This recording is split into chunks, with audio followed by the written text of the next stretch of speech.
All right. We're live. We're live on YouTube. We're live on TikTok. So I did not go up today. We are at 668, which I haven't decided how I feel about that. I honestly, I kind of don't care. I'm not really tripping off the number today. Um, and the reason why is because I don't know if I have a reason why. I guess I don't care. I Today we're talking about the Rebel. Finally talking about the Rebel. I'm on day 12. So whatever the date is of the month is what day I'm on, cuz I started on the 1st. That's easier for me cuz if I try to keep track of the days just by remembering it, I would never remember. So yeah, I'm on day 12 of doing this. I last time I did the numbers, I had grown by like 30 something subscribers, about 30 something subscribers. And so it's been growing slowly, but uh I'm not gonna lie, I'm still waiting for that moment where it's like an influx. I said I wasn't gonna do my headphones, but I lied. I'm waiting for that day where it's like an influx of people, so that it can I just be expecting for stuff to compound like over time. Like I don't expect it always to be like this steady growth. But that does bring me to something that I was thinking about, which I guess is kind of like my creator confession.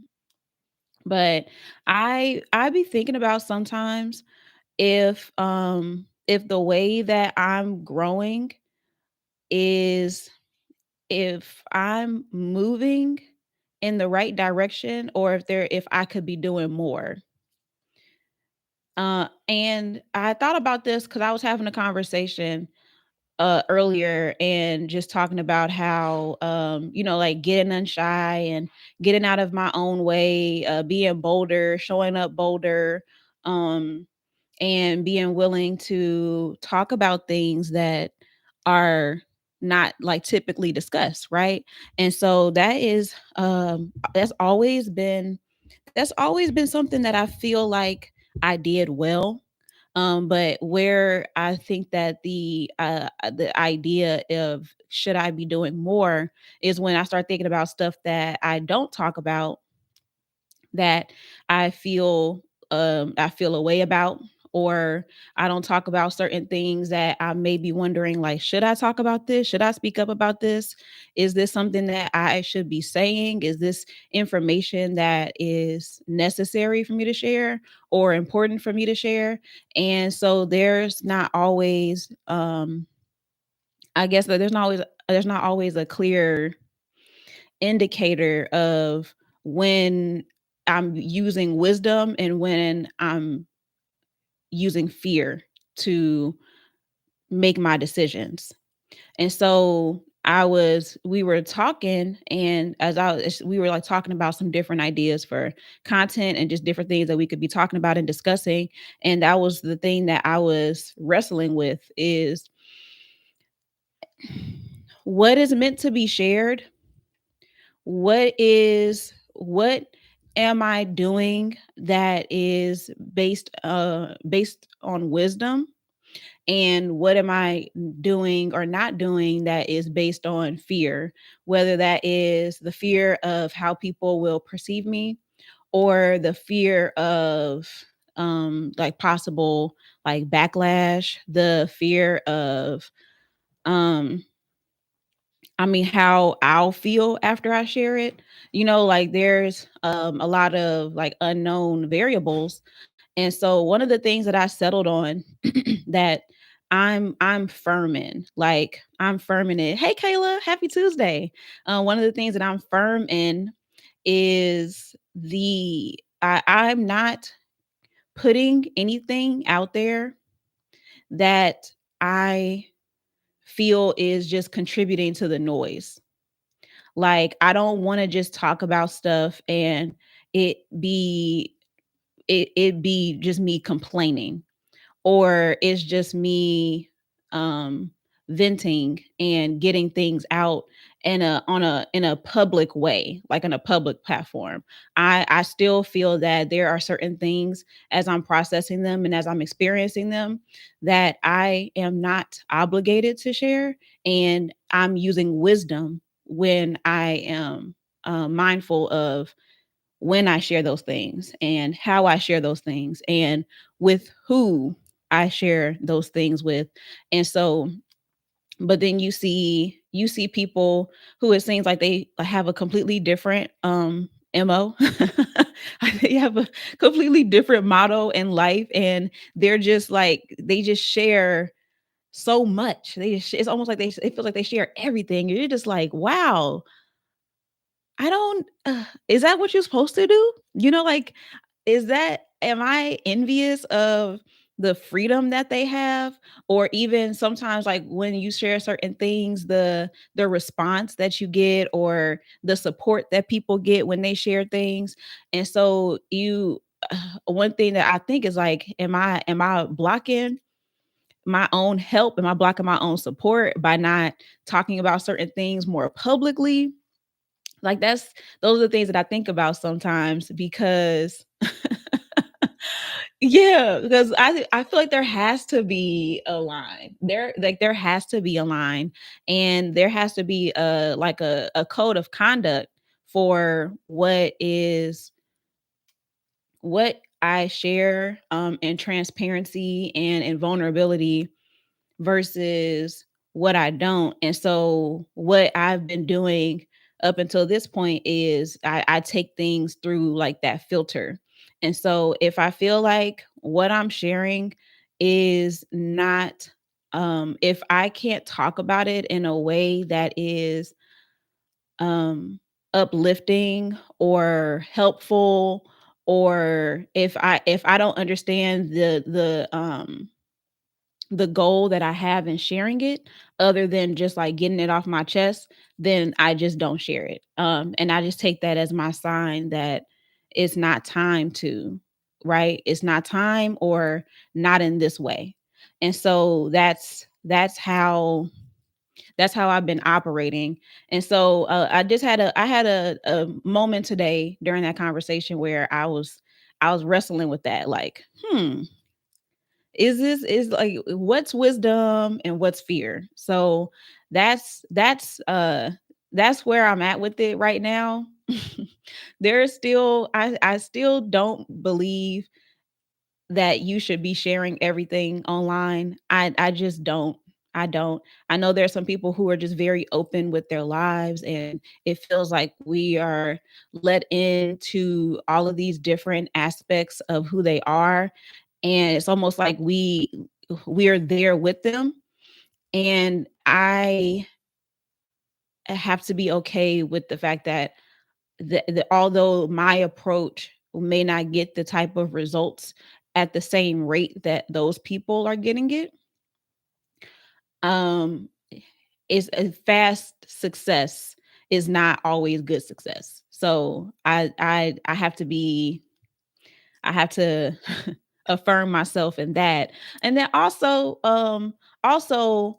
the idea that this is the other part to it that I wasn't thinking about. But the other thing that crossed my mind was how frustrating it is sometimes to watch people who operate a different way, or who operate with a different code of conduct.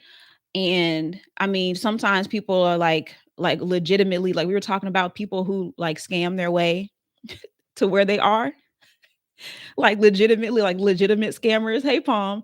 And how quickly they get to certain levels and certain places. Thank you, Mask. But I cannot be a scammer, y'all. So okay, so this is gonna be like it's gonna be slightly TMI, but we here now, okay? We're here now. And I passed the test, so I could talk about this. But it's gonna be the perfect story to illustrate this. So if for those who don't know, I never graduated from college, right? I made it up into literally like my senior year of college. I only had 1 year left, but I couldn't afford to go back to school. with the loss of like lost a really important scholarship the year prior, and I was like on academic, um I was like at risk of being expelled from college, which I didn't even know they could do. Like I was it was a lot going on. That's another story for another day. But I never finished college due to finances. So but my junior year, that last year, I had a conversation with some of my classmates who were in the dance program, right? And so the dance program was a very interesting program. It was accelerated. So by my junior year, they were technically seniors already. So this was their final semester at college, and they were black women, and I knew how difficult it was for me trying to figure out how to like make ends meet so that I could fill in the gaps where my scholarship wasn't covering my tuition. And so trying to figure out how to like cover the bill for my last semester of college. And so I remember they were in that same situation at one point in time, right? Like at one point, hey Ron, at one point we was in the same place, but all of a sudden they started having more and more money. And then the whole conversation around like scholarships and paying for tuition, like they had tuition covered already, right? So we ended up having a conversation, and this is when I found out that they were stripping. Legitimately, they were strippers. They were strippers. And the thing that was so funny about it to me is the fact that they were they were dance majors. So I kind of felt like they was cheating a little bit because they had dance skills that the local talent didn't have. So they kind of had a leg up. And then also because they were black women, and we were in a city that was predominantly white. So they were almost kind of like exotic. So they had a lot going for them in their favor, especially if you like get into the people that got the fetishes and stuff. So anyway, they were telling me how it all worked for them. So they would do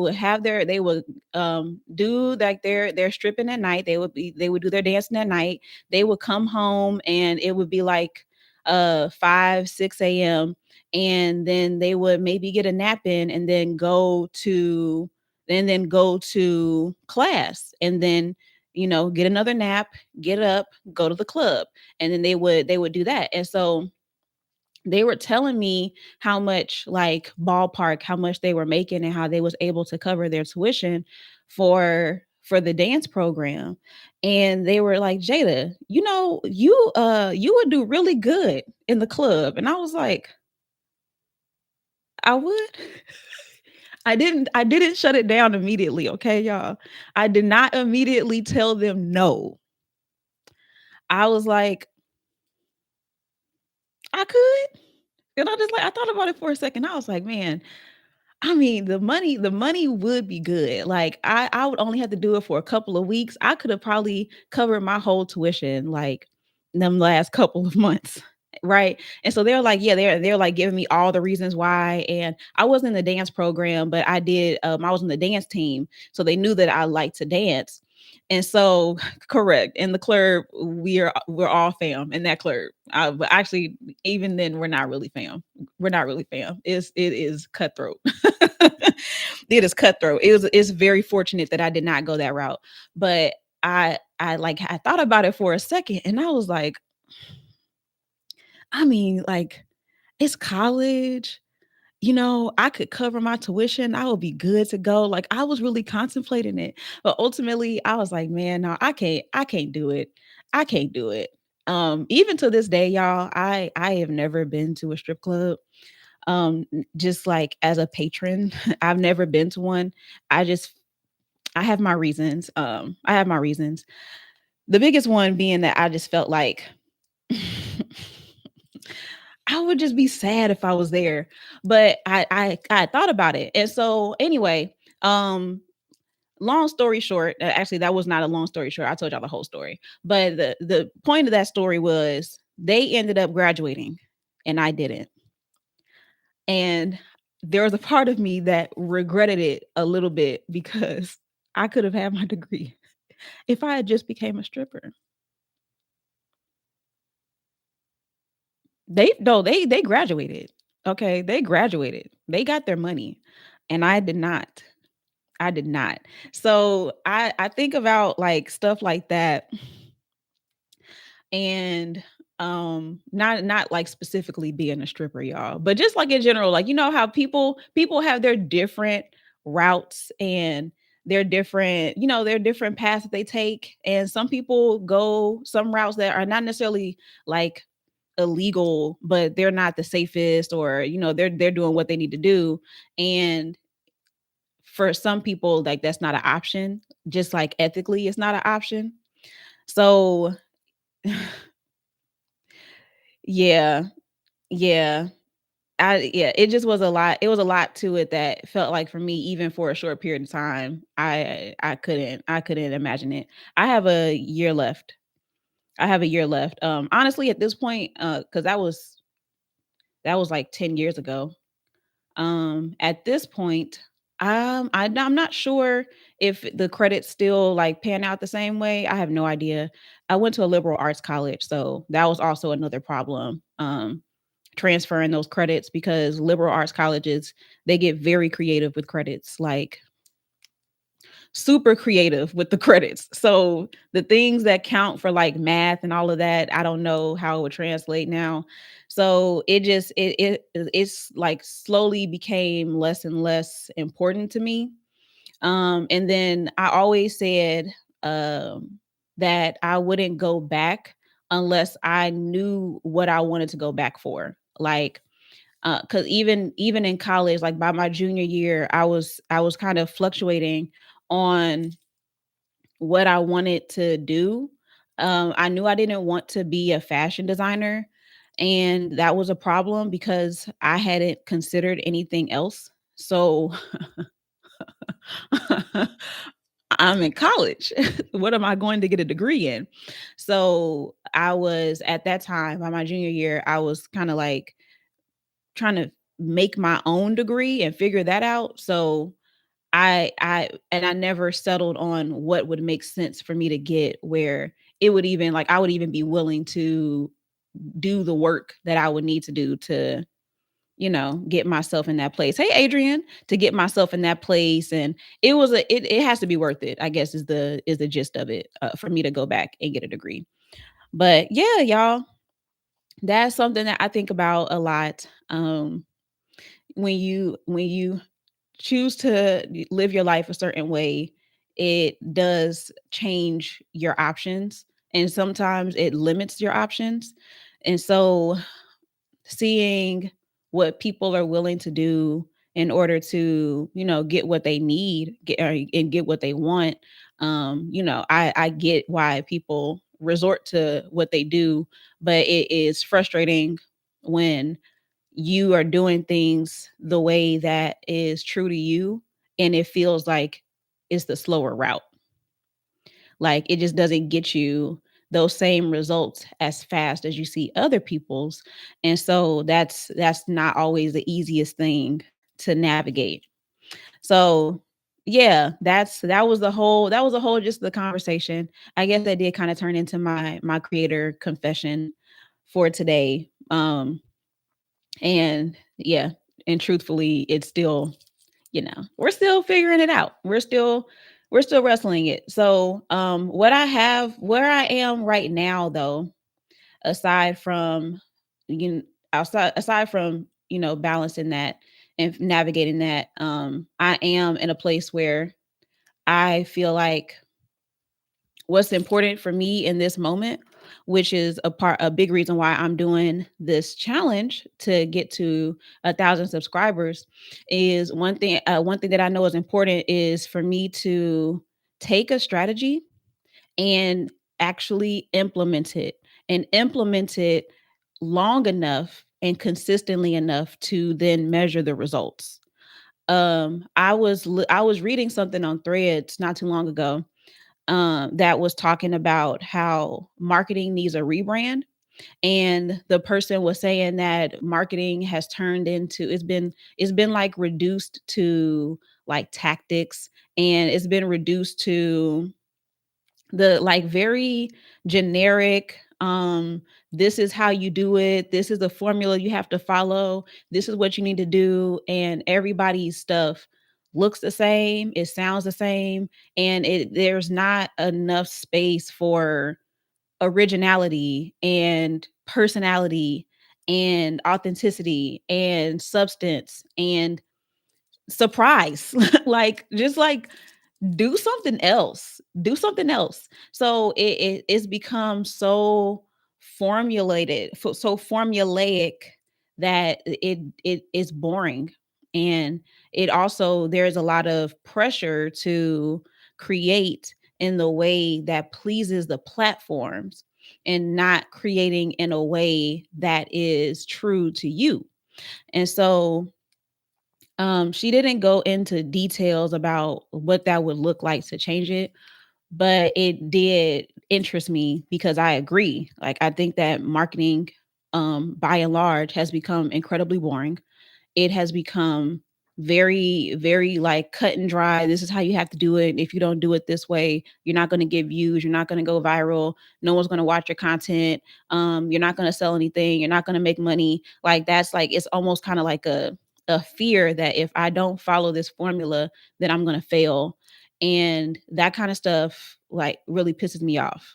It just makes me so angry because it makes me itch to be like everybody else, especially when I'm doing it because I don't feel like how I am and who I am is good enough.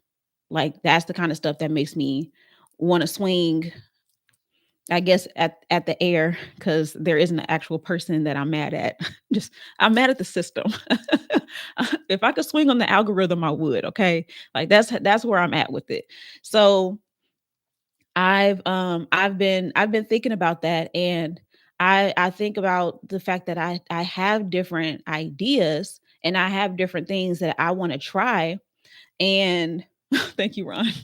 I have different things that I want to try, and I have to give myself an opportunity to try it, commit to it, and if it doesn't work, I can say that it doesn't work b- with facts and not just the fear because I never tried it, because I never really gave it a shot. And so even when like I think about all of the different information that we take in and all the different videos that we watch and all the different people that we listen to, hey friend, all the different things that we're like taking in, like all this information, I've been feeling like I need a break from it so that I can actually implement what I've learned and then start to pick out the stuff that I want to keep versus the stuff that is not for me. Because that's the only way that I'm going to learn. And that's also the way to combat like information overload.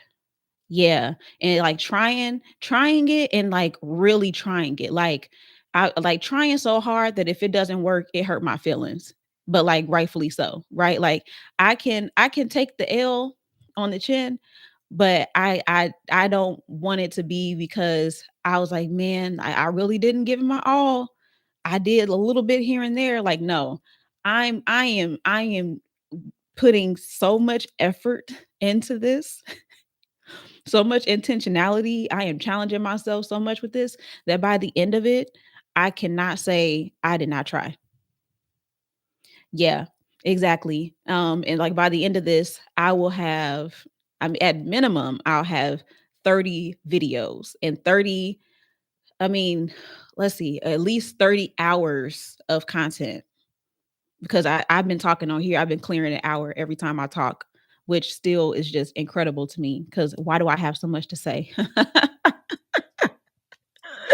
I'm looking at the time now. I'm like, I'm almost 25 minutes in. And I have not even talked about the topic yet. But like that's the kind of energy that I have right now. So less okay, what should I be doing? What should I be doing? And more, let me try this idea and really commit to it and give it energy, and not only giving it energy but also dissecting it, processing it, learning from it, and then taking this and refining it and keeping it pushing, you know? So yeah.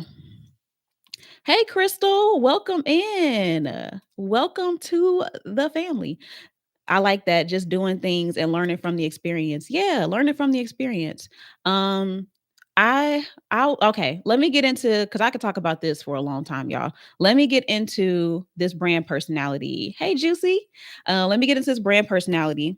And then as things come up, because I feel like with the rebel, it's gonna get me riled up. So some more of this stuff might be relevant to the actual rebel brand personality, but let's talk about the rebel. If you are new or if you're just tuning in, I have been covering something called brand personalities. Okay, very quickly, brand personalities are literally the different personalities, characteristics, archetypes that are seen in humans around the world. Okay, these are just personality types, characteristics, values that people have in general. And so there are 12 fundamental archetypes, which I've been covering. We are on the seventh archetype today, I believe, which is the rebel. Within the 12 fundamental archetypes, I think it might be you too, friend. Within the 12 fundamental archetypes, there are four other cousins that belong to that family. So we are going to be talking about the fundamental, which is the rebel. And then within the rebel family, there are also some cousins that, if you identify with some of the characteristics of the rebel, but not all the characteristics, you might be one of the cousins. All right. And so I would highly encourage you to go through and listen to the other brand personalities and discover which ones sound like you. Thank you, Professor. Um, Go through and listen to the brand personalities and discover which ones sound like you, because not only is it going to give language to the things that you may not have been able to voice before in your content and when you're speaking to people, but it also gives you the ways that you can tell your story. It gives you the colors that represent your brand. It tells you the challenges that you may have, that you may know about, and some you may not know about.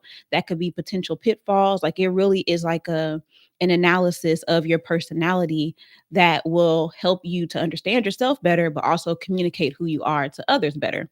All right. Um, and another thing that I want to say, because this is just like, I really want y'all to know that this kind of information, especially if you're doing a brand audit, if you've ever done one before, a brand audit covers a lot of different aspects of your brand, to like who your competitors are, what your brand voice is, what your content pillars are or content genres, how you're performing, what people are saying about you. It covers a lot of different things. And brand personality for those for the brand strategists and outfitters. I'm a brand outfitter. Those ones who do this kind of work, especially with the archetypes, this kind of information just to figure out who yours is could at minimum cost you $1,500, y'all. Like, and I'm not like pulling that number out of thin air. Like, at minimum, it would cost you $1,500 to work with someone to figure out what your brand personality is. And it is some of the most useful and empowering information that you can have on yourself, whether you're building a business or not. Okay. And I mean this, like, whether you're building a business or not. So I really want y'all to take advantage of the breakdowns that I'm doing and how thorough they are, because this is not information that is I mean, it is accessible, but the depth that I'm giving to it, I haven't seen it. Like this is literally from me doing research for multiple places for the past year. So that's that. Hey Kuma. All right. So with all that out the way, we are now ready to get into the rebel. You never heard this before? Yeah. Like I was like, why aren't more people talking about this stuff? I don't know. I don't know.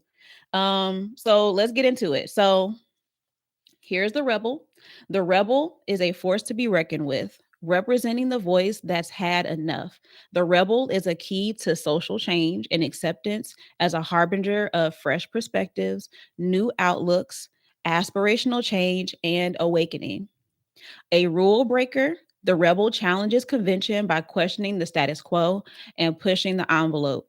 With bold leadership, courage, and power, the rebel helps to dispel others' fear of victimization. Y'all. The rebel, ladies and gentlemen. So just from that, I wonder who got riled up just listening to that. Like that is me all the way. Yeah. Yeah. Okay.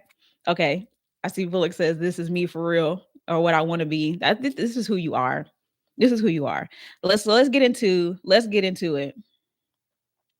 It's okay, friend. So rebels are characterized by their ability to disrupt and innovate. Their dedication to challenging the norm and pushing boundaries makes them invaluable leaders in fields that prioritize creativity, change, and advocacy. They possess a unique ability to inspire others to question the status quo and strive for progress, ensuring that their actions are not just rebellious but deeply impactful. Okay, so let's talk about some of the strengths of the rebel. So the rebels are known for courage and boldness, fearlessly challenging the norm and standing up for their beliefs.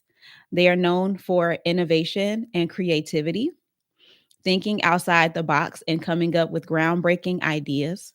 They're known for their passion and determination, committed to their cause and willing to fight for it. Independence and self reliance, thriving on freedom and forging their own path. They are also known for influence and charisma, inspiring others to join their cause and make a difference. Yeah, no, I'm definitely in your business, friend. I am definitely in your business. If anyone knows Antoinette, she's a Bullock on TikTok. She's AB Socials on YouTube. If you know her, if you listen to her, I'm literally describing her right now. She is definitely the rebel. Okay.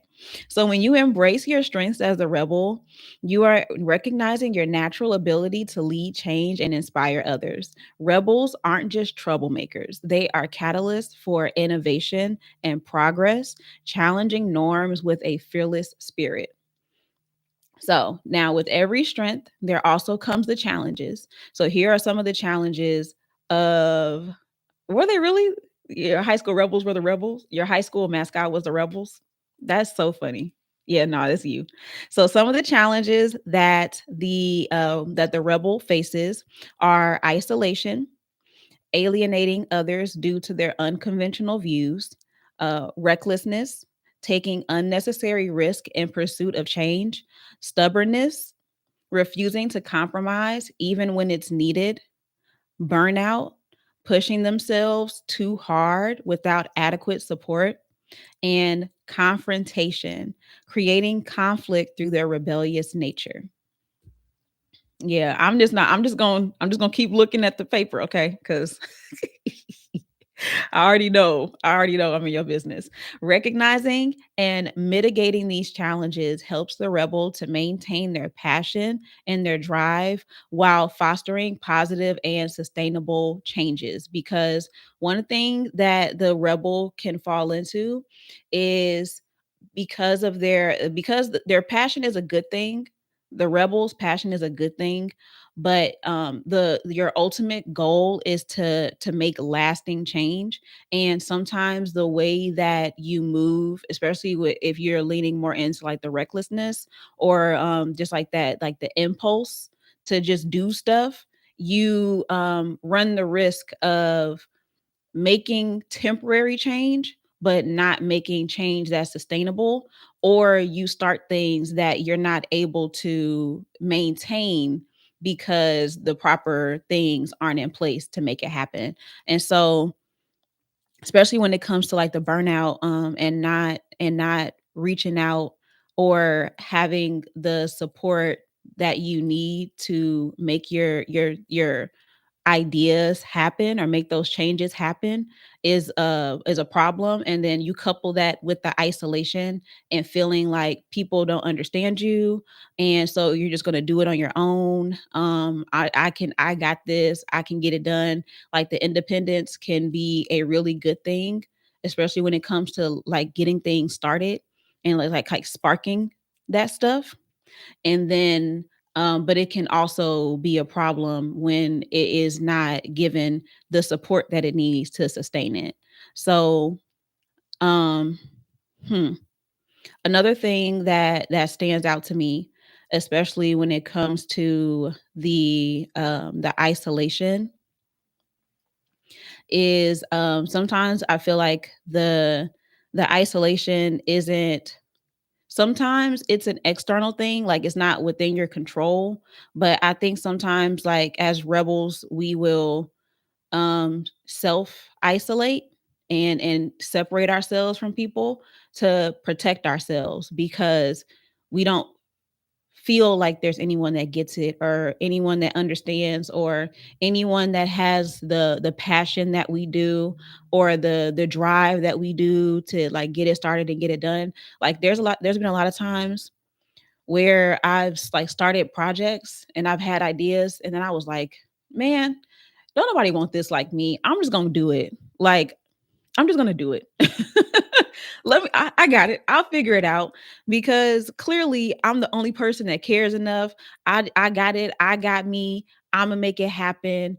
I'm gonna do the work. And I have definitely been burnt out. And when I was burnt out, it lasted for like 2 years. I was burnt out for a long time.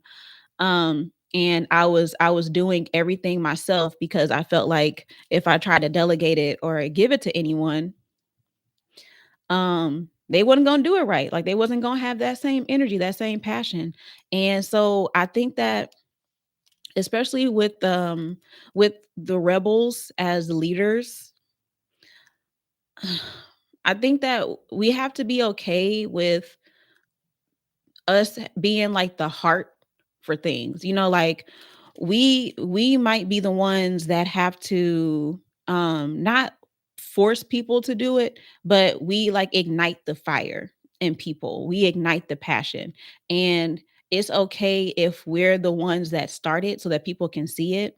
But I think that people may not have the same energy as us. Like they may not be as excited or invested, but it doesn't mean that they aren't invested at some level, and that they don't have things that they can contribute that we're lacking in. And so I think that that's oftentimes where we have to compromise when it comes to working with others. Um so that we can actually see the things that we want to change happen, and those changes really be significant, because deep down that's what we want. Like we're not just trying to make noise to make noise. We're doing it because we want things to change, we want things to be better. So let's talk about let's get into the overview of the rebel. um Crystal, oh, I missed this, Crystal. I used to be a rebel. I still isolate, but I resonated with the magician the other day. You were live. Oh, yes, yes. Oh, and absolutely. Like what Kayla said, you can identify with more than one. So the rebel is not my fundamental brand personality. I'm actually in the rebel family, but I'm not the rebel. And I'll point out what mine is when I start talking about the cousins, because I'm not a full blown rebel. I have rebel tendencies, rebel characteristics, but I identify closer with one of the other ones in the family. All right. So if some of the things resonate with you, but you don't feel like that's fully who you are, you might be one of the cousins. Okay.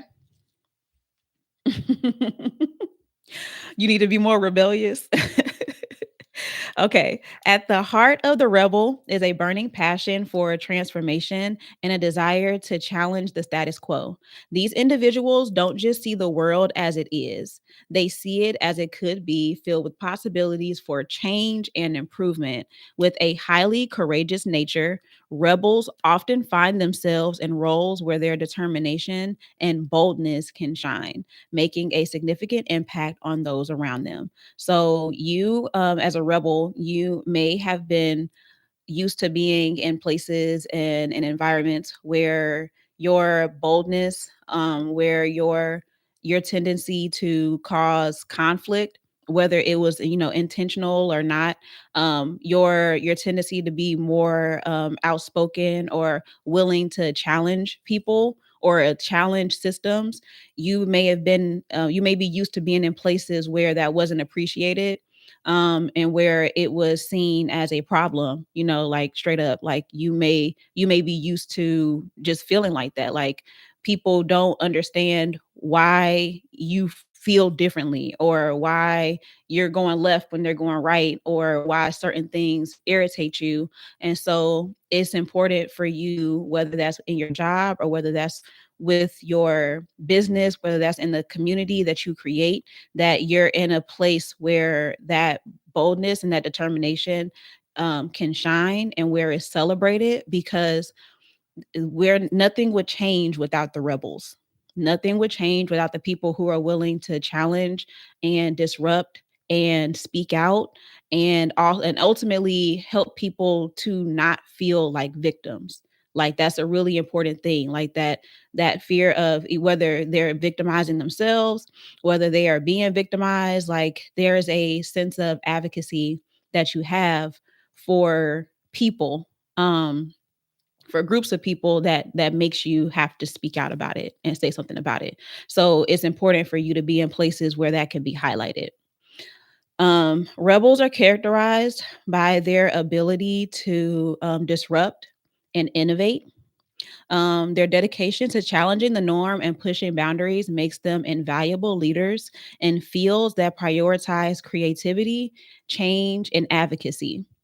They possess a unique ability to inspire others to question the status quo and strive for progress, ensuring that their actions are not just rebellious but deeply impactful. So, some of the um, some of the synonyms for a rebel, are some ways that rebels are described, are with their boldness, with their innovation, and with their disruption. Okay, like you disrupt stuff. All right, you knocking stuff over, you tearing stuff down. But for the most part, it is with a purpose in mind. It's with a goal in mind. They possess an intuitive grasp of what needs to change, and they often provide solutions that challenge conventional thinking.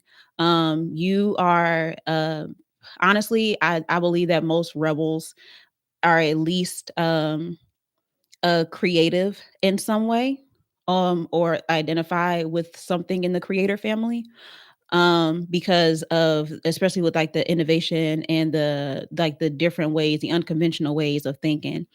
This archetype thrives on creating environments where people feel empowered to question the norm and pursue their own path, making it a cornerstone for industries like technology, fashion, fashion, and social advocacy. Rebel brands are not just about meeting expectations, they're about exceeding them in the most transformative ways possible.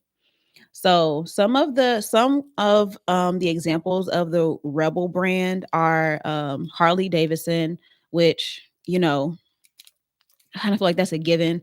I feel like when you think about rebels, oh, Adrian said, "I know I'm this archetype." When you think about like rebels, you think about like leather and like people on bikes. I don't ride bikes. I do love leather though. Uh and just like that energy of I'm doing something different. I gotta be free. I gotta be me kind of energy. So I feel like Harley Davidson definitely embodies that. But there's another one that Harley Davidson embodies that off the top of my head. I can't remember what it is, but it's like a good like typical idea when you think about it. Another brand that represents the rebel is Virgin Mobile. These brands have not only introduced products that challenge the norm, but also have maintained a reputation for innovation and boldness. I'm gonna be honest with y'all though. I have not done too much research into Virgin. Like I know that they're like they can definitely be considered rebellious. But I guess it's one of those brands where you're not getting my business.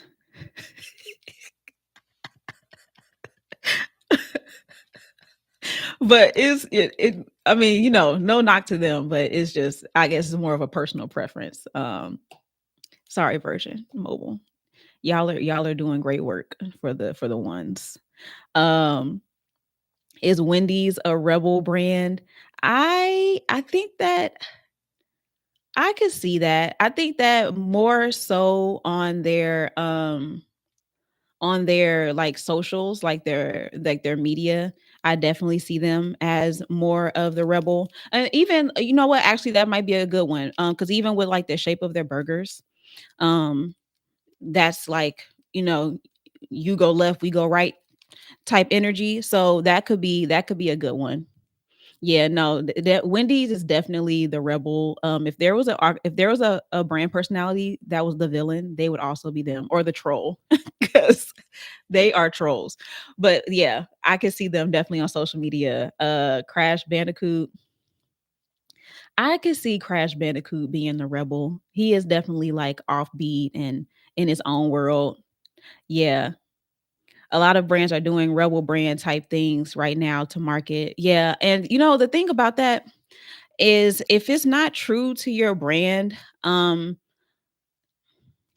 there there not every innovative brand is the rebel. So one thing that I will say is that there there is a there is a need for change. Like they're advocating for something to be different. That's like a really important factor because um another brand personality that would be considered innovative would be the creator. The magician is also synonymous with being innovative and just thinking outside the box. And so they can be and even the jester is also another, like it can kind of feel rebellious, but especially with them challenging society and like challenging and like forcing people to face hard truths. So these brands could have some semblances of what would appear to be rebellious, but they lean more into one of the other ones based off of their motivations behind why they do it. So just something to keep in mind. But for sure, a lot of them are trying to do that whole thing where they are being a little, not raunchy, but they're being a little disruptive or super disruptive, but it don't work for everybody. Another brand that it would be considered a rebel is Tesla. Even though I mean Tesla is gonna do what Tesla want to do, but those Cybertrucks are ugly, and I am going on record saying that those Cybertrucks are ugly. Like and it took like to a point where it almost irritates me because like what was your purpose for making that truck that ugly? Like what was the purpose? I saw it in Jaden Smith's new music video, and I was like, oh, like this almost was a good video. And then you rolled that Cybertruck into it, like unironically.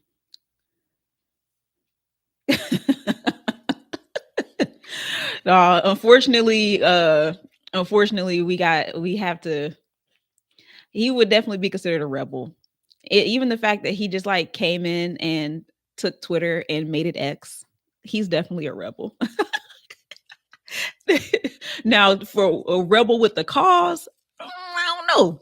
I don't know, but he's definitely rebellious. He's definitely rebellious. But even like outside of the Cybertruck and all of its ugliness, the fact that like Tesla was and it's an electric car, it was challenging it was advocating for, clean energy, not using gas. And so the motivation behind creating luxury electric vehicles was in line with the rebel. Yeah.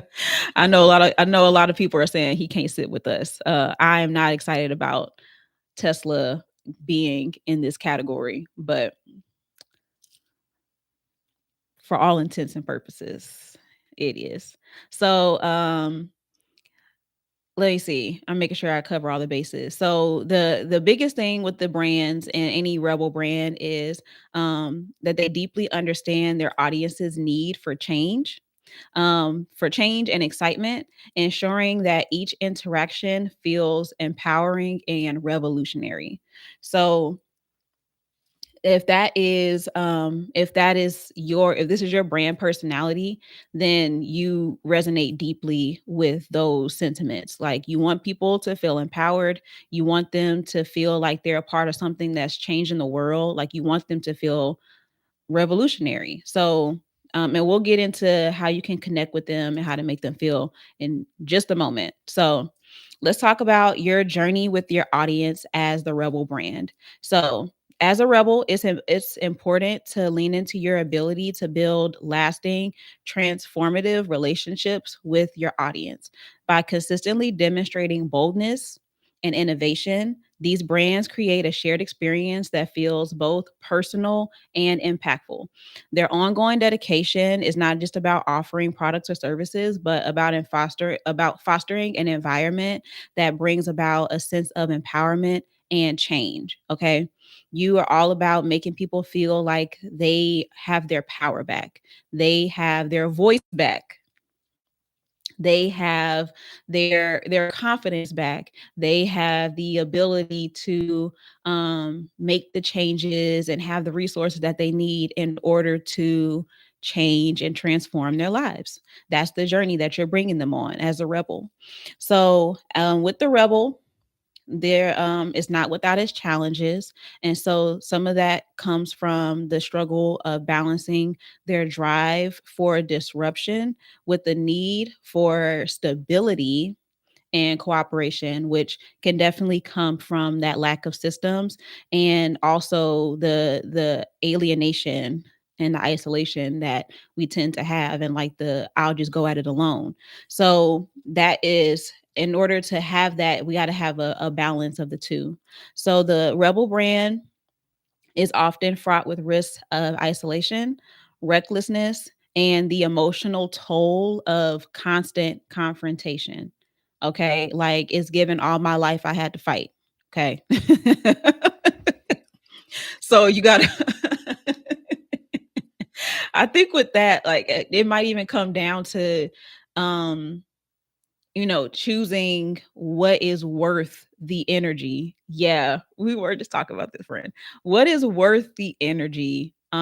Because it will take a toll on you. Even when I think about um like people who are activists, and how many of them, especially after everything with Black Lives Matter. I had a really good friend who was very involved in that movement back in St. Louis, and she was telling me how after everything that went down, especially at that time, like a lot of the verdicts for the cops were like, a lot of the cops weren't even being like brought in on charges, like they were just getting away with this stuff. And not only that though, I learned about all of the things that the police were doing to harass and target the people that were activists, especially the ones that had gained a really big following. And it's actually it's really sad to look at what happened after that. Um yeah, like a lot of things, a lot of intimidation was going on. Some people are no longer with us. Like, it got serious. And a big majority of people, especially the ones that were really involved, just were burnt out. They were burnt out. They were tired. And it takes so much to build yourself back to a place where you can now operate and do this thing that you feel called to do. Like, it's not like you're just a rebel on purpose. Like, it's you I this is how I have to operate in the world. I can't just let stuff be what it is. I got to challenge it. I got to change it. And so um I think that it comes.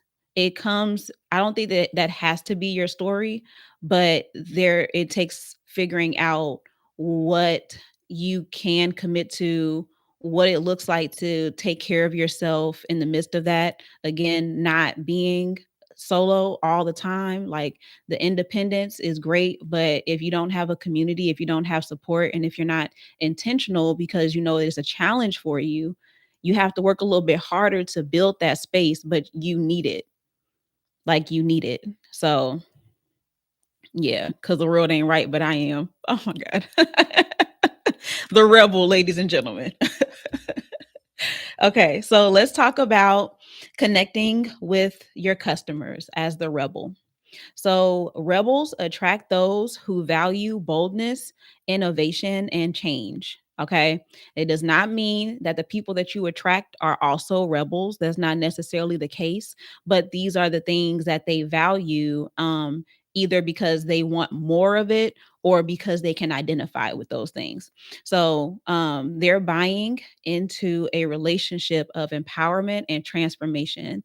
By consistently demonstrating courage and creativity, rebel brands create a loyal following that appreciates their commitment to challenging the norm and driving progress. And again, with everything that I'm saying that you do consistently demonstrate, not constantly demonstrate. So with everything, there's a balance. You don't have to be everyone's um activist. You don't have to be everyone's rebel. You don't have to bump up against everything. Like, choose what matters the most. Pick your battles, but when you do, like, be real about it, like, go hard for what you believe. So um and let's talk about the strategic brand positioning for the rebels. So rebels often adopt a bold, disruptive approach with a focus on innovation and change, which we've said, different times. Their offerings, are y'all ready? Actually, let me ask before I tell y'all. Do Where do you think, when it comes to prices, where do you think the rebel sits at? Do you think that they are more at the affordable level, like affordable, accessible, budget friendly? Do y'all think they're more like mid-level, like mid-range, or do you think that they're more premium? Which one do y'all think? I'm curious. And then of course I'll tell y'all. Okay, Kayla says, though they are disruptive, I'm gonna say mid-range. Where do y'all think rebels fall on the price spectrum? Do you think that they're more affordable pricing, they're mid-level, mid-range pricing, or do you think that they're more premium pricing? Where do y'all think rebels fall?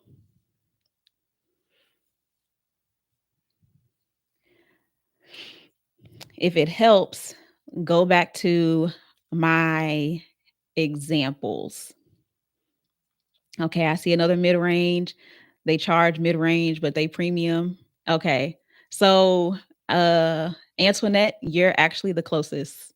The Rebel their offerings are set at a premium price range.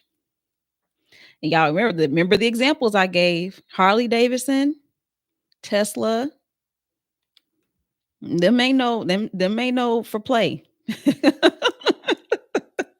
Them are not for play. And honestly, if I have to go back to some of the challenges that we have, the reason, one of the reasons why you experience burnout and you tend to be solo is because you don't charge what you need to for the services that you offer. And now you're doing all the work for not enough pay and you do not have help.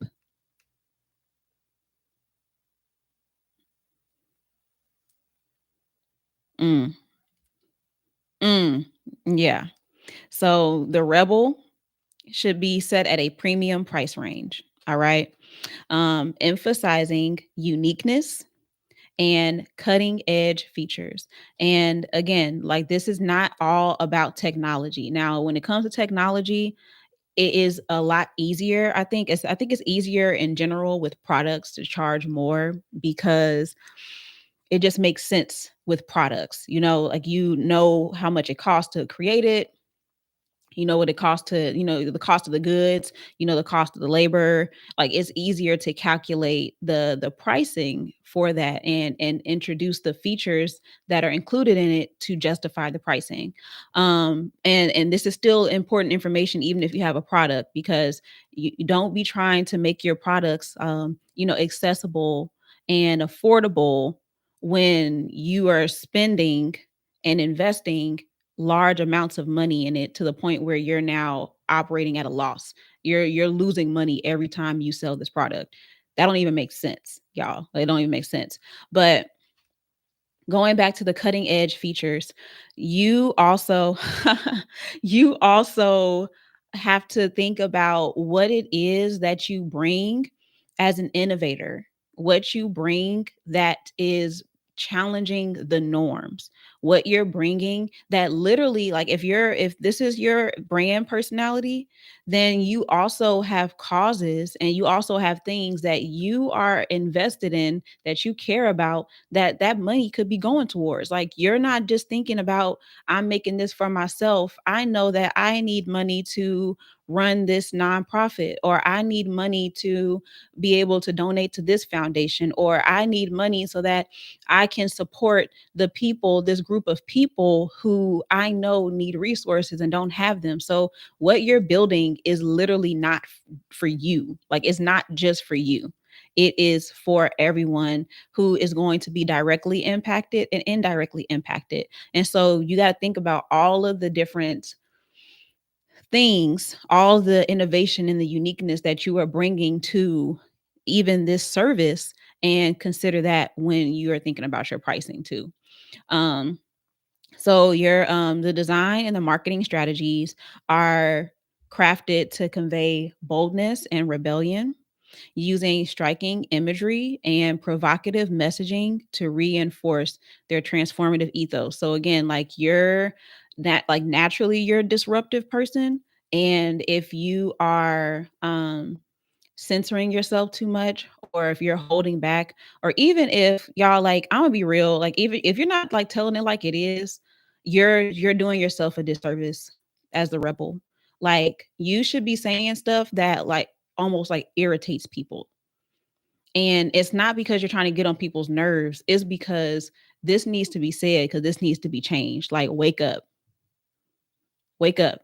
What's happening? Why are we doing this? So like it doesn't have to be like mean or rude, but naturally it's going to stir things up in people. Like it should really make people feel a kind of way. Like is that I don't know how I feel about that. Like I feel like she's coming for me. Okay. That's the nature of the rebel. And so yeah, if it is the truth, it does need to be said. But I again, like there is a way to, if your goal really is to bring about change, there has to be a balance between Um, there has to be some care taken in how you say it and not just saying it for the sake of this is just the truth and this is you got to hear it just like this. Like, no, sometimes we have to be mindful of how we express things. I don't think enough people do that. And they do a lot of stuff for shock value and rage bait and getting people upset like they do it intentionally. So I think, like, again, like your intention as the rebel, your genuine intention is not to disrupt and break stuff for the sake of breaking stuff. Like you're doing it with a purpose in mind. And so you got to think long term, is this helping me get closer to my goal? And is there a way that I can say it that's still honest, that's still truthful, but is also taking in mind that I want my audience to receive this? Thank you, Leon. This is my rebel attire. So let's talk about the colors of the rebel. So rebels often lean towards bold and contrasting colors. So blacks, reds, and metallics. Y'all see? I even put safety pins on my necklace. This is not the necklace. I put safety pins on this because I was like, I gotta go hard for the rebels. So all my metallics. Oh, also, this is just like a small thing, but it's important to me. I know some people feel like if you're wearing one metallic, you got to just wear that one color. I don't agree with that. Okay, I mix my metals. So I have a gold necklace on with silver safety pins, and I know that's going to make some people cringe. There's somebody in mind, like I literally know she's going to cringe when she sees this. But I'm gonna mix my metals, like, it all go. My skirt underneath this is silver. The jewelry on here is silver. I got my caution belt. So it's just what you're gonna get. Hey, Michael. Mix the metals. Thank you, Kayla. She said only real dressers can mix their metals and look good. They gonna be mixed. They gonna be mixed. I don't even know what color earrings I got on today. I think I got on silver today. But yeah, point is the metallics, the blacks, the reds, those are good things to lean into for your brand. I think that one that doesn't get a lot of shine that I definitely attribute to rebels are like neon colors, particularly like green or even yellow. Like it just feels like it's in your face. And so like the red, not the red, the yellow and the black, like that kind of like it stands out. Orange and black, that literally is like, caution or Halloween. Like it just kind of like looks like rebellious and a little edgier. So yeah, are a little bit off. Are you being off from the brand personality? I won't say all of them. Honestly, if they're paired with black, I can see most of them being it. I think the point is for it to be bold and to be contrasting. Yeah. But I can see how some of them might be. The colors are used to create a visual identity that feels dynamic and rebellious. So yeah, I definitely, especially when I think about neon green. I don't I don't know, it just feels like you're gonna notice me. Okay, so let's talk about the values. Um, oh, okay, Michael. I gotta look at it closer. I think your logo's in your profile picture. At the heart of every rebel is the desire for change and innovation. Their creations are not just products, they are extensions of their commitment to challenging the norm and driving progress, imbuing their work with a sense of boldness and transformation. Okay. Change, innovation, boldness, transformation. Those are your anchors. Those are the words that just embody what it is you're trying to do. As a rebel, here is how you want to make your community feel. You want them to feel empowered and bold, ready to challenge the status quo. You want them to feel inspired and innovative, seeing the potential for change. You want them to feel independent and self reliant, forging their own path. You also want them to feel courageous and determined, embracing challenges with confidence. Especially like the courageous part. Um, it can be challenging to be seen as a courageous person who is doing things that other people feel like they can't do, which I feel like it might be like a part of the plight of the rebel is which kind of again goes back to like that passion piece. And so if you are remembering that if people feel empowered and they feel like they can see how they can take those steps for themselves, then you won't be moving alone. You won't be by yourself. Like you'll literally be creating a movement of people who are trying to better themselves, who are trying to transform, who are trying to make change. And so, leaning into the ways in which not only can you demonstrate courage, but you also provide some steps for people to feel empowered. Like, what does that look like for your brand to make people feel like, oh, I have control, I have power, I am not a victim to my circumstances or to this system or to whatever is the oppressor, but I have the power to change. I had the option to do something that matters. So that's what you always want to make sure that you are balancing that with. Okay. As the rebel, is crucial for you to show genuine boldness and innovation, to provide consistent empowerment and inspiration.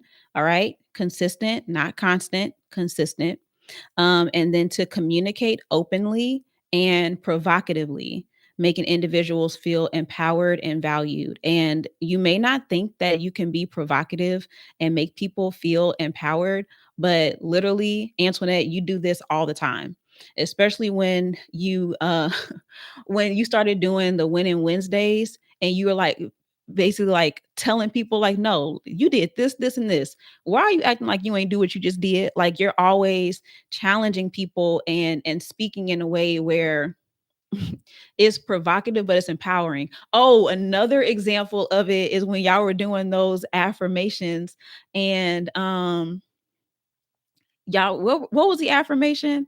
It had the B word in it. I can't remember what you said. I remember I gave the example of Kyrie saying I'm better than you, and that's that's like his affirmation. He's literally always telling me, Kyrie is my son, y'all. He's literally always telling me, like, he's like, Mommy, I'm better than you. But you were doing oh, I'm better than these itches. Yeah. That was literally your affirmation, which was provocative, but it also made people feel empowered. Hey Nola. It also made people feel empowered. Like the word, like the language, especially for me, the language is like, ugh, but also like, yeah, like I can get with that. I can get with the energy behind this. So that's like something that you do naturally. So you can be provocative, but you can also make people feel empowered and valued by speaking like that. Yeah. Okay. All right, y'all. So let's get into some storytelling ideas for the rebel. She does a great job with that. Yeah, she does. Yeah. I understand. Oh, your affirmation. Okay, y'all. So let's talk about some of the storytelling ideas. With every brand personality, I have a list of storytelling ideas, and I have the full list of them along with this whole overview on my website. The link to each individual brand personality is going to be in the description box on my video on YouTube. So if you're listening to this and you want to get all the storytelling ideas, 'cause I'm only going to give y'all a couple, You also want to just go through and read it, see the examples that I give, see how you can implement this with your brand, see the colors again, the imagery, all of that good stuff. I will have all of that linked on my website. So if you're listening to this and you're like, ooh, that sounds like me, or when I get to the cousins, you're like, ooh, I think I might be one of the cousins, go through, read through everything, and then you'll get a better understanding of your brand personality. Okay. So, here are some of the storytelling ideas that you can use. So, you can talk about how your brand helped a community stand up against an unjust policy or practice. I don't know, Adrian. I had to think about that. Give me a second. Um, you can talk about how you can highlight a moment when you led a protest or a movement that brought attention to a critical issue. And again, this does not have to be literally like um a protest in the like typical sense, but literally like you coming against something that you want to change, and you can present that. And that can even be, even if you haven't led a protest or a movement, that your content can express what you want to change, how you want it to change, and also showing the people who are in it with you already, who are along with that movement. You can also share how you are disrupting the market and overcoming significant obstacles. So that's something else that you lean really heavy into. So sharing the journey, sharing the change, but then also showing that there's still room for more change. Like, I'm not just doing this for me, I'm doing this for us. Who's with me? That kind of energy. This is still the rebels. These are storytelling ideas. So the rest of the ideas are going to be, the storytelling ideas are going to be inside the blog. So if you want to see the other 3 or 4 of them that I have, make sure you go and check those out. But we're going to get into the key phrases and words that the rebel either expresses or embodies. So together we break barriers, dare to disrupt, challenge the norm, innovation in every step, pushing limits, sparking change, empower, innovate, transform. All right. Those are like your power words and phrases as the rebel. Okay. So, rebels, my wonderful, empowering, courageous rebels, I want you to remember to balance your drive for change with moments of reflection and collaboration. Each act of boldness is a testament to your unyielding passion and your courage. Keep challenging, keep innovating, and watch as you create a world of transformation and empowerment with every step. All right. So, and I didn't forget about your question, Adrian. I'm going to go through the cousins and then we can talk about that, because she asked if Tabitha Brown would also fit in the rebel brand personality. We're going to talk about the cousins, and then y'all let me know if y'all feel like Tabitha Brown would fit in it. Okay. So you may not be the rebel, but you might identify with some of the aspects of the rebel, which is inside of each of the cousins. So the first cousin coming to the reunion is the activist. Okay. The activist strengths are an intentional champion of cause, willingness to fight for beliefs.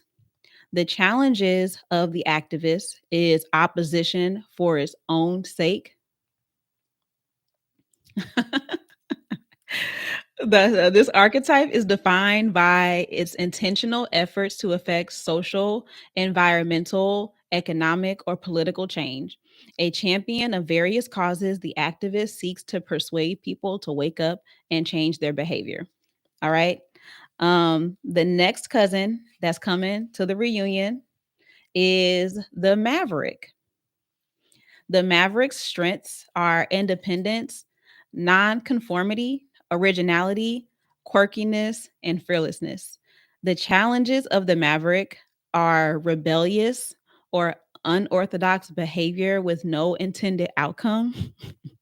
That shout out to the knocking stuff over crew. because the outcomes, I don't really know what they were all the time. Unchecked hostility and aggression. So the maverick is an independent thinker. Defined by a don't fence me in mentality, the maverick rejects labels, boxes, or any other constraining idea. Characterized as smart, creative, unconventional, and full of piss and vinegar, the maverick has moxie and nerve. All right. Now, the next cousin coming to the reunion is the gambler. So the gambler's strengths are reputation as a risk taker and a mover and a shaker, nerves of steel, great instincts, ability to read people's faces. Some of the challenges of the gambler are addiction to risk taking, compulsion, and high drama. The gambler is astute, charming, and socially adept, and it relies on gut instinct in spite of unsure outcomes. With a disproportionately high tolerance for risk taking, the gambler is constantly weighing the odds of any venture. Um, let's see, willing to bet with money, emotions, reputation, and even the truth, the gambler thrives on the thrill of risk and adventure. Is she the gambler? That is so funny. I can see that. And then the last one, y'all, the last cousin coming to the reunion is the reformer, which is mine. This is my archetype. So the reformer's strengths are discernment, maturity, integrity, balance, long term perspective, strength to hold on to principles, and dependability. The challenges of the reformer are a tendency towards puritanical and narrow minded ideals, righteousness, hypercriticism, and repression, which I definitely I had to chuckle when I picked out this card because it definitely was me. Oh, okay. So the reformer does not want to throw the baby out with the bathwater, but rather seeks to improve the existing system. This archetype observes violations, justifications, and problems in the system, and it may act as a watchdog or a whistleblower. All right.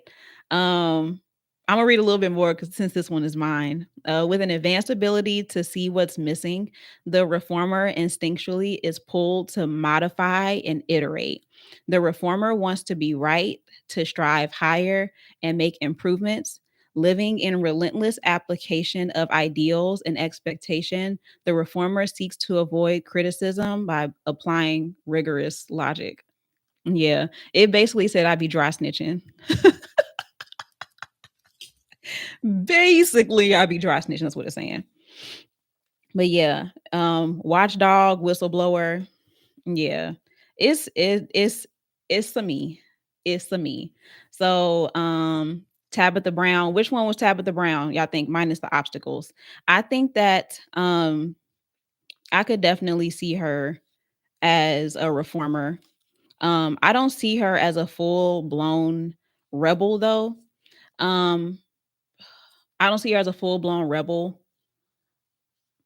but I could see her as a reformer. The other thing that I guess the only thing that I feel like might be missing is no, actually I could see her as a reformer. Yeah, I could see her as a reformer. Yeah, I concede to that one. Telling all my business to these people without telling them. I sure yeah.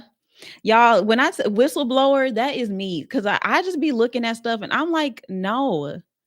So like, so are we not going to talk about this? Because I'm concerned. I see we dancing around it, but I just got to say something because I'm not getting it. I'm not getting it. It's not adding up. Okay, 2 + 2 = 3. Where are we going? Being a Taurus, I have some characteristics in the rebel family. Really? Yeah. So I think you were on to something with this, Adrian, because the reformer definitely sounds like it definitely sounds like um Auntie Tab. So that is the rebel family, y'all. I'm gonna go through one more time. So we got the fundamental, which is the rebel.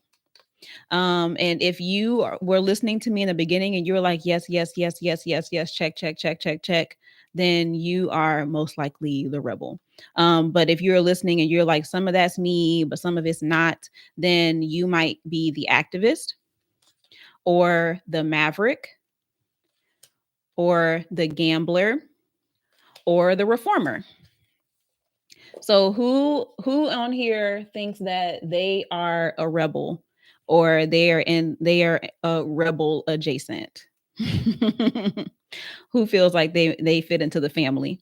I thought Tabitha Brown, based on her bringing food into fashion, avocado Afro picks into the kitchen space.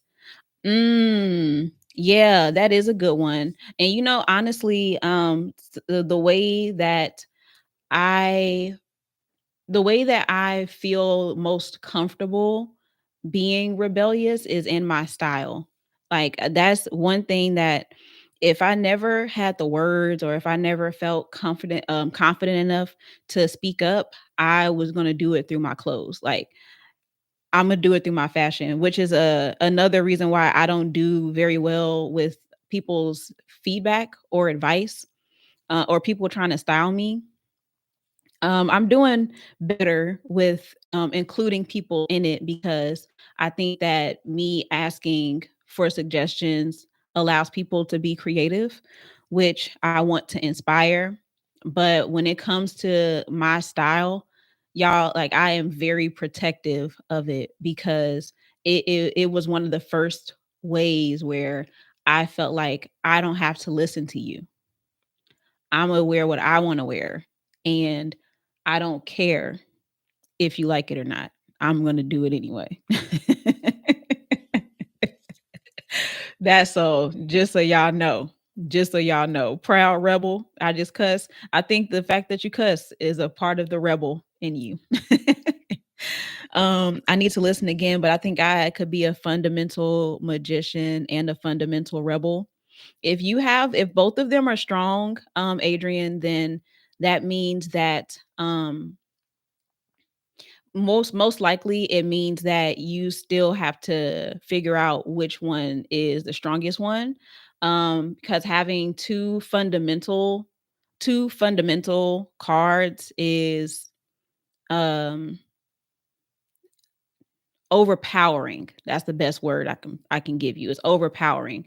And so there's going to always be one that, like, best illustrates, like, the heart of it, and then the others complement it in different ways. Hey, hey, Deanna. I think that everyone has a piece of rebel, especially if they are advocates, etc. I think that we can have rebellious tendencies, but I don't think that everyone has this brand personality. I'll say that because there are some like the explorer. The explorer, I think, could be seen as a rebel, but the explorer is a person that just marches to the beat of their own drum. Like, again, like, I want y'all to remember, with each brand personality, they have similarities, especially in how they are expressed. But the thing that makes them different can be very, like, small things. And so the really big thing that pushes the rebel is the need to see societal norms changed and to stand for change, like social change, and whatever aspect that looks like. Whereas the explorer is different because they got to be different, and they can be disruptive and they can challenge things, but they're not necessarily being rebels. They're, like, just aggressively being themselves. And that's the, like, best way to describe it. Because my son, I told y'all I was gonna do the brand personality with him.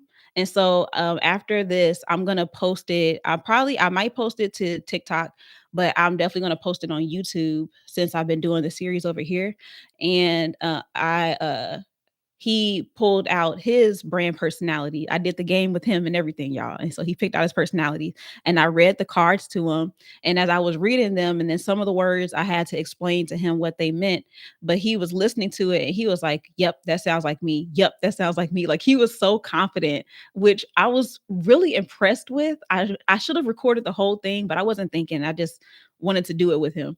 And so but he was like so sure, and okay, yes, that sounds like me. I can agree with that. Yeah, I struggle with that. Like it was so adorable, y'all. It was really cute. And so but like list when he put his when we finalized his and picked them out, um he was in the explorer family, and the way that the card was described, it makes sense. Like he has to try different things, and if he has an idea, he has to try the idea that's in his head, right? And so he's not necessarily motivated by like changing anything. Like he's not inspired or motivated by social change. Is more of a, this is the idea that I have, and I just got to see it through. And I just got to figure out what happens. And so it can come across as him being rebellious, even with his personality, like just his personality in general, especially when it comes to school. He's going to challenge you. Like it's just like a given. Like he's going to challenge you. If something don't make sense to him, he's got questions. Sometimes he just like demands that you explain it to him in a way that makes sense. And that could come across as like rebellious or being a rebel, but it's really more motivated by his need to understand it and process things in the way that he wants to.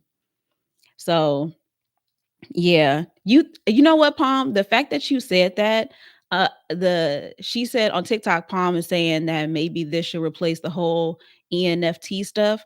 I feel like this is just as powerful, if not more. I personally don't know what mine is. People have like tried to tell me what my thing is. Oh, you came over here to save battery. But I yeah, I just feel like these cover everything. And what I love about the brand personalities is that they're so thorough and they're so real. Like these are just personalities, but people can see themselves in it. And the fact that there are so many different versions and so many different nuances to each of them, it makes them so exciting to explore. And what's really cool is that it gives you more and more questions, which makes you more curious about yourself, and it makes you ask more questions about like who you are and why you're motivated by this and why you do this and what is your why. Like there's so much multi-dimensionality to it that I really have just been enjoying like breaking these down and learning them myself. So I mean, again, I don't know what mine is. I don't know what my little alphabet code is, but I do know my brand personality. And I feel like it covers it covers a lot.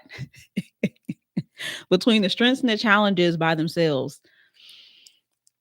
I have more than enough to work with. So yeah, all the letters be confusing. Like it's definitely easier to identify these, which makes me resonate with them more. Yeah, like it's just so much clearer because I don't know. It's like ENFTJ, and I think that's one of them. I think that's one of them. But yeah, nah, they just mm-mm, I didn't. I also heard that the test is long. Who took it? Who took that? I'm curious to know. Who took the what is it called? Is it Enneagram? Is that the name for it? I think that's the name. Who took that? Who did that? Like the full test, not the one. Um. Oh wait, y'all, hold on for a second. I'm sorry. I did not realize what time it was. Hold on, guys.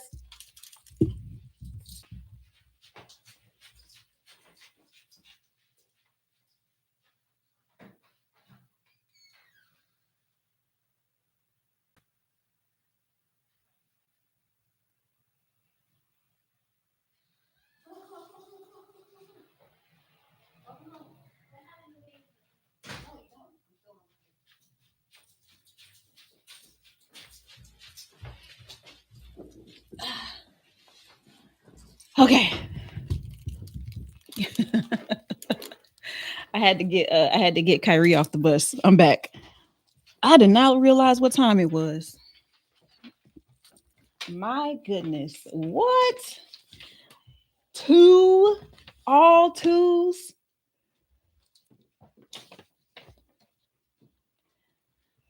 Good job, y'all. Y'all, please tell Kyrie good job. Y'all put the little celebration emojis in the chat because he had an excellent day today. He used his coping skills. He did his work. We had no issues. You know, high five. Look at that. Look at that. You gonna tell everybody thank you? Thank you. Thank you. Thank you.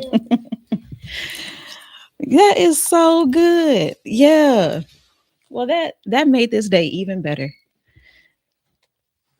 Okay. All right, y'all. I'm gonna have to get off soon, as y'all could probably guess. But thank y'all for celebrating with us. That is that's excellent, especially for the first day of the week. That's good. Um, I wasn't leaving off anything important though, right? Oh yeah, but I will look into that some more. Are you going to tell them that you did the card game with me? I did tell them about the card game. Do you want to tell them about how it was for you? Cool. It was cool. Okay. All right. Let's hear about the brand personality from our latest client. Where's my? They're in there. Did you want to read the cards? No? No. I'm talking about. Oh, okay. All right. I'm gonna let him talk about it. So what was it like doing the game? Fun. It was fun. What was one of your brand personalities? You remember the name? Creativity. Creativity, the creator. Did you feel like that represents you well? Yes. Can you remember any of the challenges that you had that makes sense for you? Is that the one with the trouble finishing stuff? Uh-huh. What was it? Tell everybody, what was that one? Trouble finishing stuff. Yeah.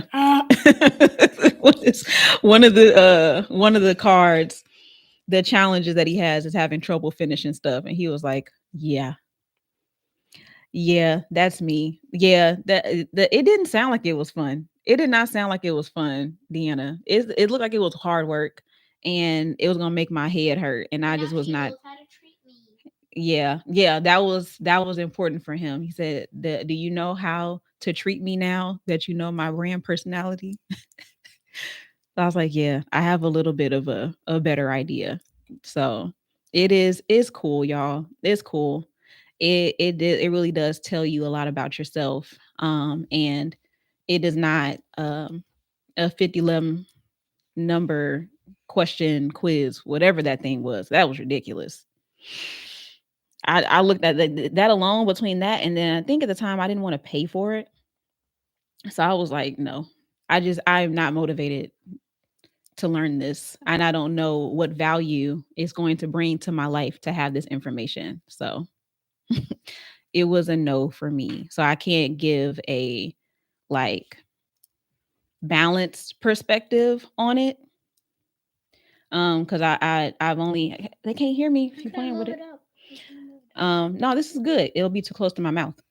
But yeah, I've done a good number of the personality tests. I've done a lot of the personality tests. And then the thing that's so cool outside of the Enneagram, I have done a lot of different personality and temperament tests and things like that. And even when I look at my brand personalities, all of it makes sense. Like within these personalities, just like thinking about how, like, let's think about the fact that I feel like it's easier for us to relate and connect to characters than it is to just connect and relate to characteristics. or types and personalities. Like if you think about like out of like Harry Potter, who do you feel like you're closest to? Or who do you feel like you relate most to? Or like what who do you see, which characters do you see yourself in? Or I mean like that could be replaced with anything. Like I think that seeing ourselves in characters and personalities that make sense like as a whole, like we can see like a very like well-rounded view of what each of these looks like played out, it's easier to relate to them and to connect to them. And then ultimately it's just easier to remember it. Like it's just easier. So yeah, I'm feeling this. And I think that of everything, because I am gonna get off for real because I've been talking for a while. Y'all really been rocking with me and I appreciate that. But one thing that I do want to leave off on, the first thing that I'm gonna say is if you're not already subscribed to my channel, please consider subscribing. My goal is to get to 1,000. I would love to get to 1,000 before this challenge ends or by the end of this challenge. And so that's why I am showing up here every day on TikTok and on YouTube to grow my channel and to show what I know and to like give out this information to y'all because I just been sitting on it. So somebody else got to know. It can't just be in my head all day. So subscribe. If you watch this outside of the live, don't feel like you still can't, participate, comment. Let me know which one sounds like you, or if this feels like if there's other brands that I didn't mention that you feel like fit this brand personality. Like y'all talk back to me. Like I love when you make connections that I didn't make, and then we can have conversations about it, like we did with Tabitha Brown. So like that's all cool for me because that just gives me more to work with and to share with people. So I love, love, love all of that. And I respond to all of my comments, especially my ones on YouTube. So you are going to be, you're definitely going to be shouted out. Oh, another thing with the comments, y'all. Um, yeah, definitely, Deanna. One thing that if y'all didn't know, you with the YouTube Studio app, if you don't have YouTube Studio, hmm, it is a good app to have. I'm not telling you that it's mandatory, but with the YouTube Studio, I think this is also if you just use the desktop version, you don't have to download the app. But anyway, let me get back to the point. With YouTube Studio, they now have a section that's called Community. And so in the community tab, it operates almost like the uh what you mean? Are my comments off? Can y'all not comment on my videos? With the community tab, you also can see it operates like the notifications where you see people's comments on your videos, but it also shows you who's the most active on your page. So like it literally shows you like the some of the people off the top of my head that I know are on there. Kayla, you're on there. You're like my number one on YouTube. Like you're like my top and you're like my top engager, like my top commenter. And then there's some other people that are on there too. I think Kuma is on there. And then there's someone else that is on there too. But the more you engage, it literally is keeping track of you engaging with the content. And so I'm going to be able to use that to um oh, I'm confused. You got to tell me about that later, Palm. Um it gives me the ability to like shout y'all out like I said I was going to when I hit the next milestone. So I think that actually I might do that on the 15th since that's going to be the halfway point. So on the 15th it's going to be a shout out. And so I'm going to shout out all the people that are in that top comment section or that top engaged section. So you not only will, get my gratitude and have that publicly, but I'm also going to be shouting out your handle. So that's going to be promotion for your channels and for your pages. So whatever goals you have or whatever aspirations you have for your platforms, I'm going to be able to contribute to that. So I want to make sure that this feels as that y'all feel like the gratitude and the appreciation that I have, because I know that like you don't have to. So the fact that you are means that you find my content and engaging or helpful or useful in some way. You just like me, which I'm okay with too. That's still dope. So I want to make sure that I'm reciprocating that and shouting y'all out. So yeah, yeah, I was proud of it too. It just made me smile. I was like, "Look at Kayla up there, my number one." If I had to talk about it on TikTok, Palm, you're definitely one of my top supporters. Like, I don't feel like you miss a live. If you do, it is so rare. So you would be getting it on TikTok.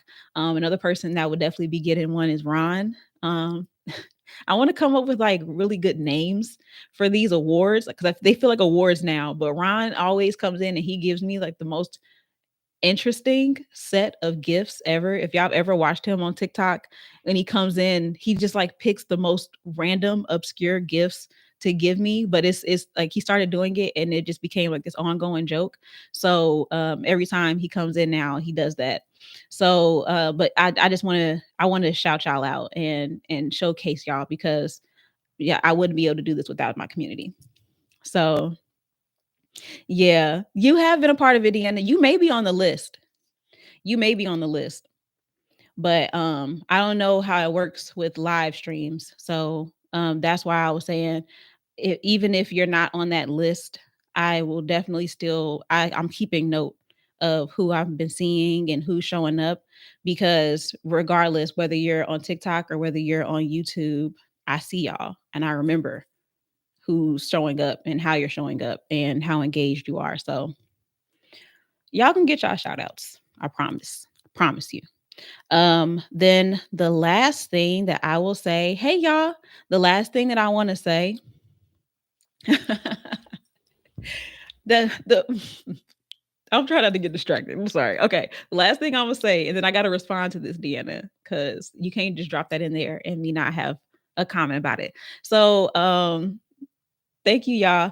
So the last thing that I want to say is tell people about this series, y'all. Like literally tell them about it. Like start the conversation with telling people, you know, what you learned about your brand personality and what it has helped you to do and what it's encouraged you to do, like how it's encouraged you to be more creative or to be more bold or to be more confident. Like let people know what the payoff has been from you sitting in these lives, listening, learning, reading the blog, and taking this in, and then not only learning this information, but I'm literally seeing y'all take this and utilize it for your brands. Like I'm watching y'all do it. Like I literally watched Kayla do it right after right after watching the one of her brand personalities. So like talk about what that's been like and share this with people and let them know that it's here, because I really do feel like this is one of those like understated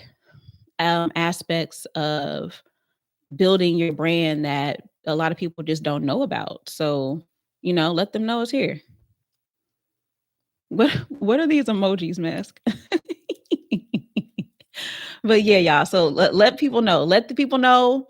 Let me know if you make a video talking about it and you tag me in it. I'm gonna definitely repost it. Maybe that's something I should make as like an official challenge. I'm just kind of like throwing some ideas out there. But yeah, I'm gonna sit with that and see what that will look like, so I can give you a more clear call to action. But in the meantime, just let people know that this is here. This information is here because you could be helping somebody just by sharing what you learned. So, oh, okay. Yeah, you can't send a request, which I really appreciate. Just in general, like the battle requests, the guest requests, it'd be a lot for me. So, okay, so I was talking about Deanna. Deanna said in the club, we all fail. And what I have found so hilarious is how petty we as Black people have been with that phrase lately. Have y'all been peeping that? Like there's so many people who are backtracking now and they're like, in the club we are not all fam. Like As quickly as it was given, it has been taken away with a vengeance. Like every time I see that sound now, in the club, we are not all fam. In fact, I'm not even in the club with you. Okay. I'm at home minding my business because we're not fam. We're not even acquaintances. Like it yes, Kayla, it has been the best Uno reverse ever. And I think the part that like really makes it hilarious, which just speaks to how black people influence culture, is the fact that that was not originally made by a black person. Like we didn't even make that sound. Like we didn't make that a thing. That existed. Like we were still the inspiration for it, but it wasn't our sound. But we have now taken it, and just as funny as it was to include everybody, we have now excluded everyone. And this the sound is ours now. It belongs to us. And no, we are not fam.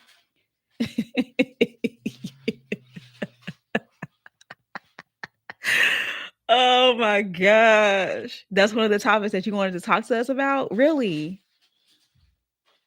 Who is you were you gonna like host a live about it or talk about it? Cause we can definitely talk about it. It just didn't make sense for, the brand personalities. I'm really doing my best to just stay focused on those with my check-in and my confession and stuff at the beginning, but I'm trying, do my best to just stay on track with that. But that is hilarious. So where we are now, in the club, we are not all fam, and we may or may not even be in the club with you. That's a you thing now. You are not with us. Oh, yeah. Oh, how are you gonna talk about it? How'd you want to talk about it? Okay, we'll talk about it offline. Y'all, I've really been here a long time now. Y'all, I love y'all. Let me get off of here. I had so much fun today. Thank you for being your amazing selves and making this an enjoyable experience. I really had fun with this one. And it means a lot because this is one of my brand personalities. So I feel like y'all really pulled up and showed out today. So thank you from the bottom of my heart. If you missed any part of it, the replay is going to be available right after this. Go through and listen to it. And then eventually, this may not be till after November. I will be uploading the brand personalities specifically to my podcast. Okay. So if you want to listen to them and maybe you don't want to listen to them as a video, the audio will be available so you can have that option as well. All right. So I'm gonna get out of here. Y'all enjoy the rest of your day. And I will talk to y'all in the next video. Bye.